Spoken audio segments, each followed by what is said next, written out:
বিসিবিতে দ্বন্দ্ব নিয়ে মুখ খুললেন সভাপতি ফারুক আহমেদ। বাংলাদেশ ক্রিকেট বোর্ডের সাম্প্রতিক ঘটনা প্রবাহ নিয়ে এখন আলোচনা তুঙ্গে। বিশেষ করে বোর্ড পরিচালক নাজমুল আবেদিন ফাহিমের অসন্তোষ ও বোর্ড ছাড়ার ইঙ্গিত আলোচনার কেন্দ্রবিন্দুতে পরিণত হয়েছে। তবে বিসিবি সভাপতি ফারুক আহমেদ বিষয়টিকে বড় করে দেখছেন না। তার মতে আলোচনার মাধ্যমেই যে কোনো সমস্যার সমাধান সম্ভব। সাংবাদিকদের সঙ্গে আলাপকালে বিসিবি সভাপতি ফারুক আহমেদ বলেন, আমাদের নতুন বোর্ডে দুজন নতুন ডিরেক্টর আছেন।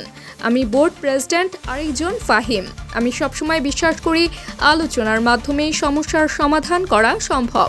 দলের ভেতরও সবাই সেরা বন্ধু হয় না, কিন্তু পারস্পরিক বোঝাপড়ার মাধ্যমে অনেক কিছু ঠিক করা যায়।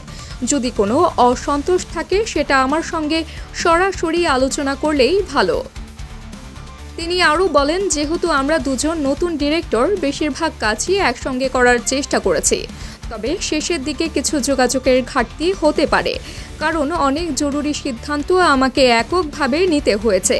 এ কারণেই হয়তো কিছু ভুল বোঝাবুঝি তৈরি হয়েছে। তবে আমি আজই এ বিষয়ে আলোচনা করছি এবং আশা করি সমাধান হয়ে যাবে। ফারুক আহমেদের এই বক্তব্য বোর্ডের অভ্যন্তরীণ পরিস্থিতি স্বাভাবিক করার প্রচেষ্টা হিসেবে দেখা হচ্ছে।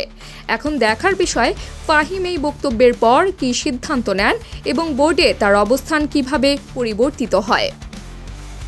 তাবাসসুম হক আনিকা, ই সময়, ঢাকা।